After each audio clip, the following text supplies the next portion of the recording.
कि हिंदू दहशतगर्दों ने उनको शहीद कर दिया और उनको मार दिया। जुल्म फिर जुल्म है, बढ़ता है तो मिट जाता है।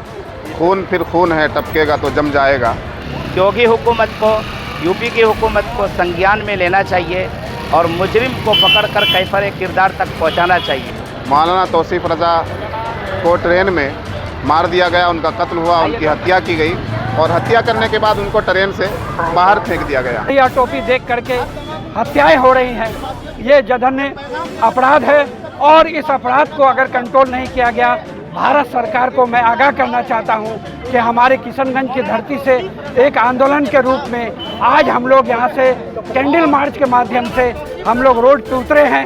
अगर वो इंसाफ न करने पाए, अगर वो कानून पर अमल दरामद करने से कासिर है, तो हम समझते हैं कि इस तरह की सरकार को मुल्क में नहीं रहना चाहिए। इस तरह की सरकार को मुल्क का बागडोर नहीं देना चाहिए और मुल्क नहीं चलाना चाहिए। मौलाना तौसीफ रज़ा मजहरी साहब का जो कत्ल हुआ है वो इंतहाई जुल्म है और इस जुल्म के ख़िलाफ़ पूरे मुल्क के तमाम इंसाफ पसंद लोगों को मैदान में आना चाहिए।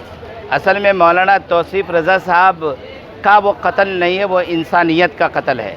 मौलाना तौसीफ रज़ा साहब तन्हा थे, उनके साथ कोई नहीं थे और इन हालात में उनको पकड़कर कुछ गुंडों ने, और अगर आप ये कहें कि हिंदू दहशतगर्दों ने उनको शहीद कर दिया और उनको मार दिया, तो ये गलत नहीं होगा। योगी हुकूमत को, यूपी की हुकूमत को संज्ञान में लेना चाहिए और मुजरिम को पकड़कर कैफर किरदार तक पहुंचाना चाहिए।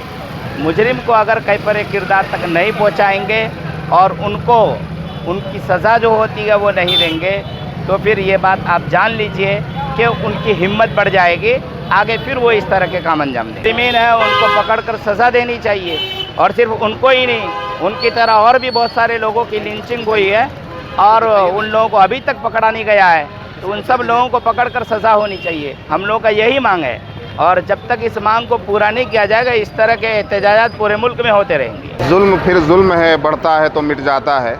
खून फिर खून है, टपकेगा तो जम जाएगा। मौलाना तौसीफ रज़ा को ट्रेन में मार दिया गया, उनका कत्ल हुआ, उनकी हत्या की गई और हत्या करने के बाद उनको ट्रेन से बाहर फेंक दिया गया।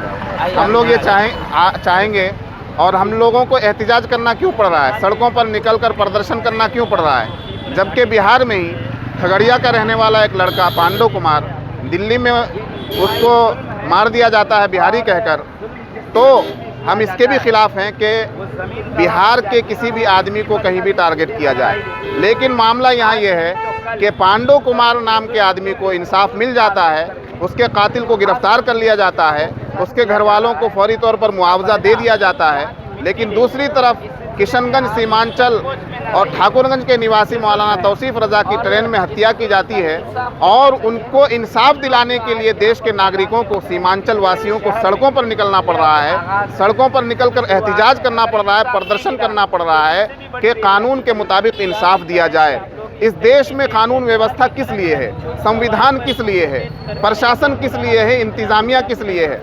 अगर वो इंसाफ न करने पाए, अगर वो कानून पर अमल दरामद करने से कासिर है, तो हम समझते हैं कि इस तरह की सरकार को मुल्क में नहीं रहना चाहिए।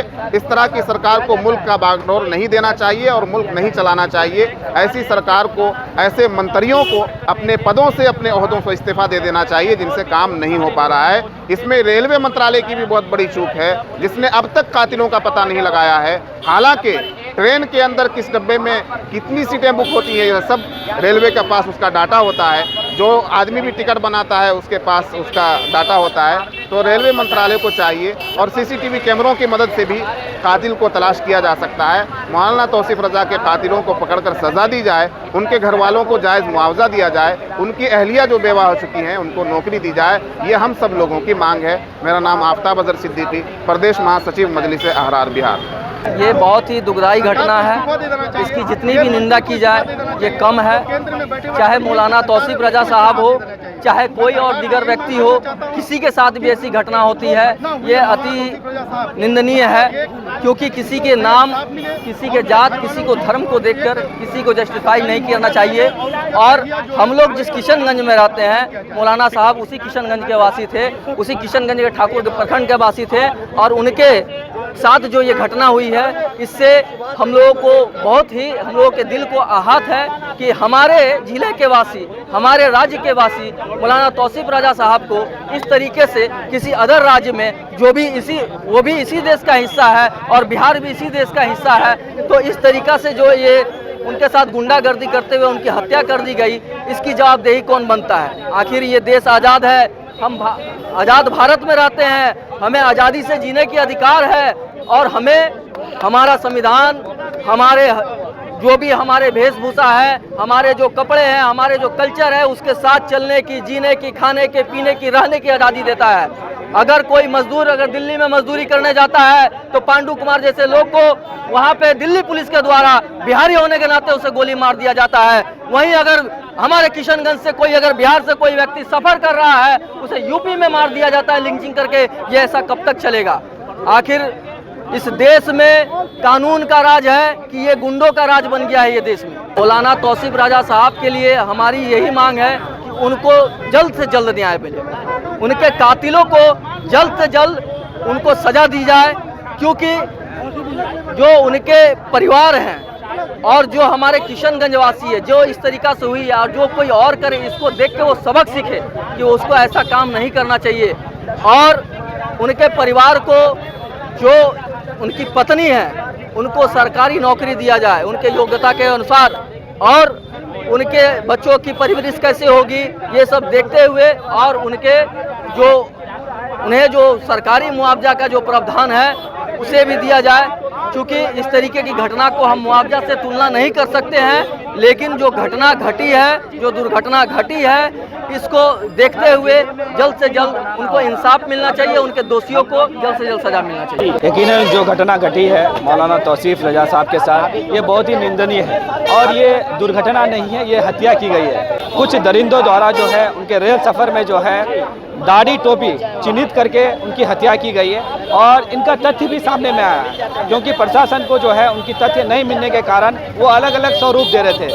वो कह रहे थे कि ये दुर्घटना है, लेकिन सच्चाई सामने में आई है कि यहाँ पे जो है कुछ दरिंदों ने उनकी दाढ़ी टोपी देख करके उनकी हत्या की गई है, और उनको हत्या करने के बाद उनकी लाश को जो है टैंक में फेंक दिया था। तो हम सरकार से मांग करते हैं कि इस तरह से जो है, खास करके एक डेमोक्रेटिक कंट्री में यहाँ पर लोगों को चिन्हित करके, एक समुदाय को टारगेट करके जिस तरह से हत्या की जाती है, ये बहुत ही निंदनीय है। मैं गृह मंत्रालय से, रेल मंत्रालय से और बिहार के जो सीएम है सम्राट चौधरी और बरेली जो यूपी के अंदर आता है, जहाँ ये घटना घटी है, वहाँ के जो मुख्यमंत्री है योगी आदित्यनाथ जी से मैं निवेदन करता हूँ कि उनके परिवार वाले को, पीड़ित परिवार वाले को, उनके खास के पत्नी को जो ग्रेजुएट है, उनको जो सरकारी प्रावधान है, जो मुआवजा मिलनी चाहिए वो मुआवजा मिलनी चाहिए, और उनको सरकारी नौकरी मिलनी चाहिए, क्योंकि उनके विवाह जो है 2 साल पूर्व हुए हैं, उनके कोई बाल बच्चे भी नहीं है, एक विधवा औरत है। मैं सरकार से मांग करता हूं कि उनको जो है सरकारी नौकरी जाए, जिससे उनकी जीवन जो है व्यतीत हो, भरण पोषण हो। और यहाँ के जो माननीय सांसद है जावेद साहब, उन्होंने भी जो है मुख्यमंत्री जी को चिट्ठी लिखी है कि यहाँ के जो पीड़ित परिवार को, जो है उनकी पत्नी को खास करके जो है 50 लाख रुपया तक जो है उनको मुआवजा मिले।